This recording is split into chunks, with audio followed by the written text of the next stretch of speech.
अस्पताल के बाहर अभी भी धरना चालू है। कल जितनी भी बातचीत हुई, जितने भी राउंड बातचीत हुई, सब बेनतीजा निकली। श्रीगंगानगर सांसद कुलदीप इंदौरा, एमएलए सोहनलाल नायक भी वार्ता में मौजूद थे। परिजनों ने मांग पूरी नहीं होने तक शव का पोस्टमार्टम कराने से इनकार कर दिया है। पुलिस जाब्ता भी तैनात किया गया, लेकिन आप देखिए उसके बाद भी आज ये दूसरा दिन है, दूसरी रात रही जब अस्पताल के बाहर धरना प्रदर्शन जारी रहा। कई दौर की बातचीत हुई, लेकिन बातचीत बेनतीजा निकली। एमएलए सांसद सब मौजूद रहे बातचीत में, लेकिन ग्रामीण है कि मानने को तैयार नहीं। उनका कहना है कि जब तक मांगे नहीं माने जाएंगे, हम शव का पोस्टमार्टम नहीं कराएंगे।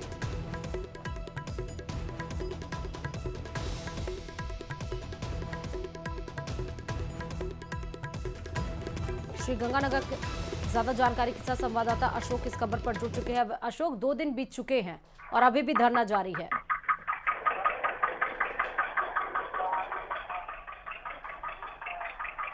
अशोक, मेरी आवाज मिल रही है? हाँ बिल्कुल श्रुति, देखिए मेरे पास आपकी आवाज आ रही है। और वाकई देखिए बीती रात भी श्री विजयनगर अस्पताल के बाहर में मृतक जो व्यक्ति है उसके परिजन और अन्य स्थानीय लोगों के द्वारा धरना जारी रहा। कल रविवार की बात करें तो सांसद कुलदीप इंदौरा, रायसी नगर के विधायक सोहनलाल नायक सहित अन्य जनप्रतिनिधि भी मौके पर पहुंचे और पुलिस की कार्यवाही को लेकर काफी गंभीर सवाल खड़े किए। लेकिन जो वार्ता हुई प्रशासन और मृतक के परिजनों के बीच में, वो वार्ता भी विफल रही। मृतक के जो परिजन है वो अपने 5 सूत्रीय मांगों को लेकर पूरी तरह से अड़े हुए हैं कि जब तक इन पर कोई कार्रवाई नहीं हो जाती ना तो वो अपना धरना उठाएंगे और ना ही सबका पोस्टमार्टम कराएंगे।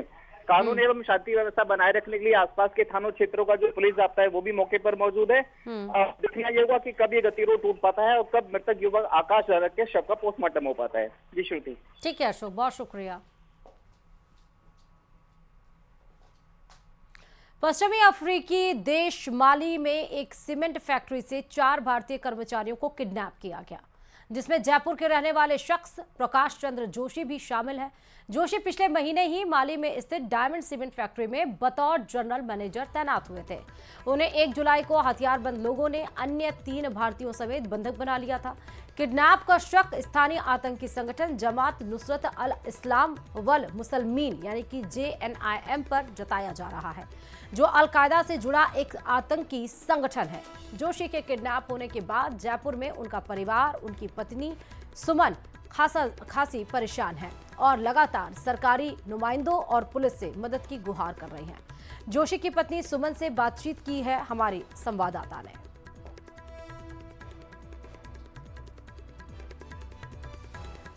प्रकाश चंद्र जोशी नाम के व्यक्ति हैं जिनका किडनैप हो गया है वहाँ पर, और वो रहने वाले हैं जयपुर के ही, और उनकी पत्नी मेरे साथ हैं। उनसे जानते हैं कि किस तरह का वहाँ माली में घटनाक्रम हुआ है, कैसे किन परिस्थितियों में जो है उनका अपहरण हुआ है। जी बताएं, किन परिस्थितियों में उनका अपहरण हुआ प्रकाश चंद्र जी का?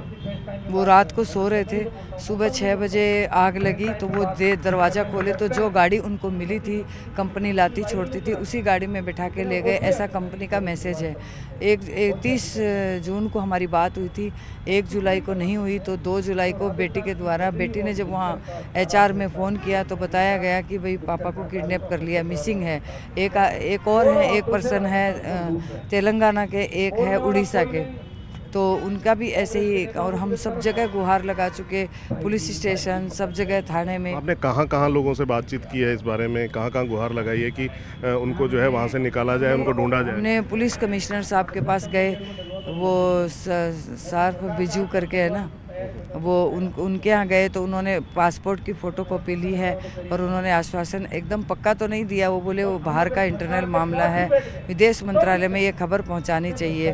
तो उन्होंने ये कहा था कि हमारे से जो होगा हम करेंगे। तो आपने या उन्होंने, किसी ने विदेश मंत्रालय में कोई बातचीत की है? अभी तक तो हमने नहीं की, हम कैसे पहुँच सकते हैं वहाँ। वो पुलिस कमिश्नर साहब ने कहा था कि पासपोर्ट की कॉपी दे दो, हम बता देंगे आपको। अभी तक 4-5 दिन हो गए, कोई कॉल कहीं से नहीं आया है, कहीं से कुछ नहीं। हम सब जगह धक्के खा के फिर यहाँ पे किसी ने बताया तो यहाँ हनुमान बेनीवाल जी का नाम सुना था तो इनके पास आए। फिर तो ये थी सुमन जोशी जो प्रकाश जी की पत्नी है, और वो गुहार लगा रही हैं कि उनके पति को जो है माली देश में जहां उनका अपहरण हुआ है वहां से उनको ढूंढवाया जाए, उनको जो है घर वापस लाया जाए। कैमरामैन मान सिंह के साथ हितेंद्र शर्मा, न्यूज़ 18 राजस्थान। और चलिए अब बात राजधानी जयपुर से बड़ी खबर की, जहां एसआई भर्ती 2021 पेपर लीक का ये पूरा मामला हाईकोर्ट में आज फिर से सुनवाई जारी रहेगी।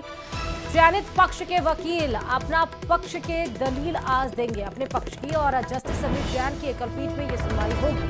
सफल अभ्यर्थियों का पक्ष भी आज कोर्ट जानेगा। सरकार की ओर से जमा कराए दस्तावेजों पर भी आज बातचीत होगी, क्योंकि इसके पहले आपने देखा शुक्रवार को 5 दौर की बातचीत मतलब पक्ष रखे जा रहे थे, लेकिन दलीलें पूरी नहीं हुई थी, और इसलिए 2 दिन के बाद यानी आज सोमवार को आज फिर से आज ये छठे दौर की एक समझ सकते हैं कि कार्रवाई आज यहाँ पर होगी। कोर्ट में दलीलें सुनी जाएंगी। सरकार की तरफ से जो दस्तावेज जमा करवाए गए हैं उस पर भी बातचीत होगी। साथ ही जो सफल अभ्यर्थियों का पक्ष भी आज कोर्ट जानेगा, और चयनित पक्ष के जो वकील हैं आज अपना पक्ष रखेंगे, मतलब अपने पक्ष की दलीलें दी जाएंगी।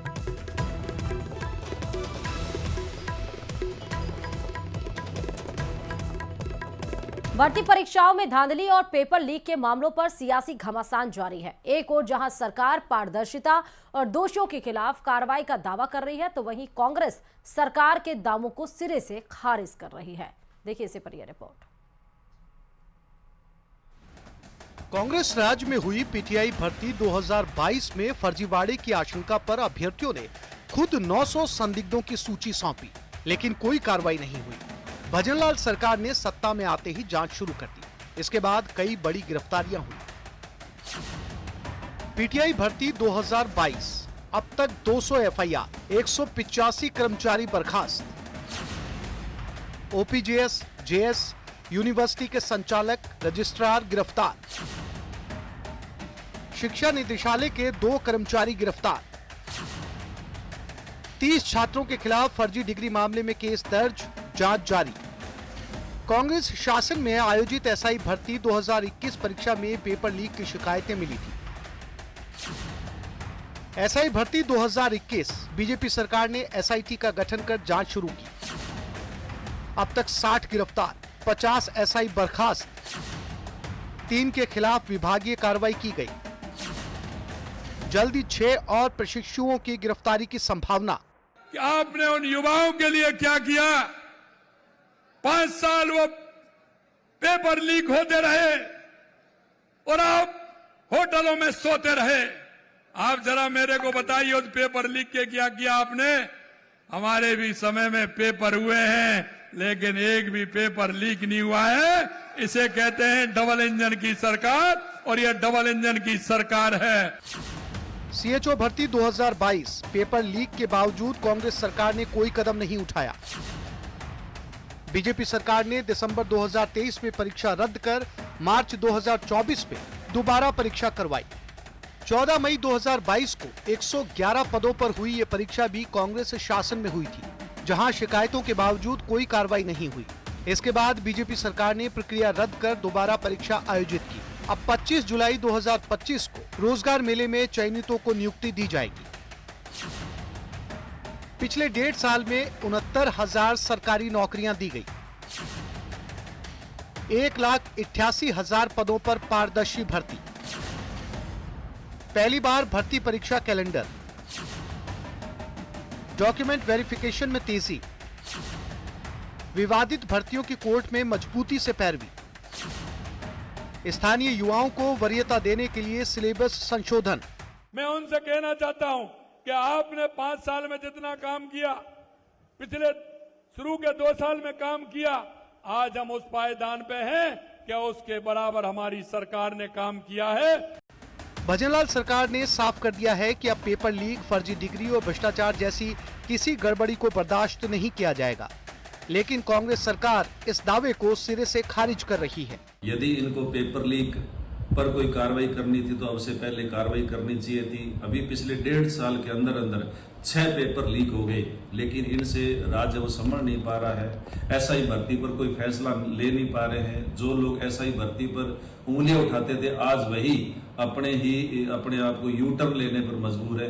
इसलिए मुख्यमंत्री जी का ये बयान राजस्थान की जनता को गुमराह करने वाला है। राजस्थान में जो अराजकता स्थिति यानी पैदा की गई है वो इनसे समझ नहीं पा रही है, और राजस्थान प्रदेश के अंदर आज पूरे की पूरी कानून व्यवस्था बिगड़ी हुई है। हालात हद बद से बदतर है वो होते जा रहे हैं। कांग्रेस का आरोप है कि सरकार जिम्मेदारी से भाग रही है। और लीकेज सिस्टम को खत्म करने की बजाय उसे ढकने की कोशिश कर रही है। विपक्ष का सवाल है कि एक एक भर्ती को लेकर अलग नीति क्यों है और पूरी भर्ती प्रणाली का फेयर ऑडिट क्यों नहीं करवाया जा रहा। न्यूज 18 राजस्थान के लिए जयपुर से रोशन शर्मा की रिपोर्ट।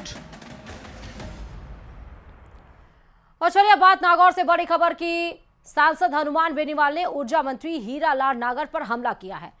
कहा है वो भी बकाया बिजली बिल को लेकर ये हमला किया गया है हनुमान बेनीवाल की तरफ से। बेनीवाल ने पोस्ट कर लिखा कि राजस्थान सरकार के ऊर्जा मंत्री हीरालाल नागर के आवास का 2 लाख से अधिक बिजली का बिल बकाया है। सवाल पूछा कि क्या ऊर्जा मंत्री का कनेक्शन भी अब कटेंगे। साथ ही तंज कसते हुए कहा कि जिनके खुद के घर शीशे के होते हैं वो दूसरों के घरों में पत्थर नहीं फेंकते। दरअसल कुछ दिनों पहले हनुमान बेनीवाल के आवास की बिजली काट दी गई थी, जिसके बाद से ही राजनीति अब हो रही है।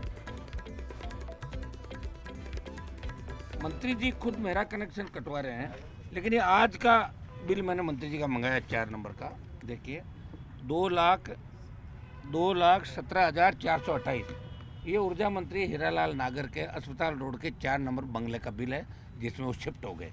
2,17,400 अभी स्मार्ट मीटर लग गया, कोई ज़रूरी बिल जमा कराएंगे, अब से चालू कर देंगे। ये कहाँ जाएगा, कौन पैसे जमा कराएगा। और इन्होंने मंत्री जी ने ये लिखा था कि भाई 401 और 402 जो फ्लैट लिए, ये बंगले का बिल सरकारी खजाने से भरने के लिए भेजा। तो वहाँ ट्रेजरी ने क्या कहा, ट्रेजरी ने ऑब्जेक्शन किया कि एक व्यक्ति का एक ही बिल सरकार भरती है। आप देखो खुद ऊर्जा मंत्री अखंड भ्रष्टाचार में डूबा हुआ। ये तो तीनों बिल सरकार से भराना चाहता है। अभी 2 बंगले उनके बिल भी बाकी है, भरा कि नहीं भरा। लेकिन इसका मैंने जो बताया ऊर्जा मंत्री का, ये आज का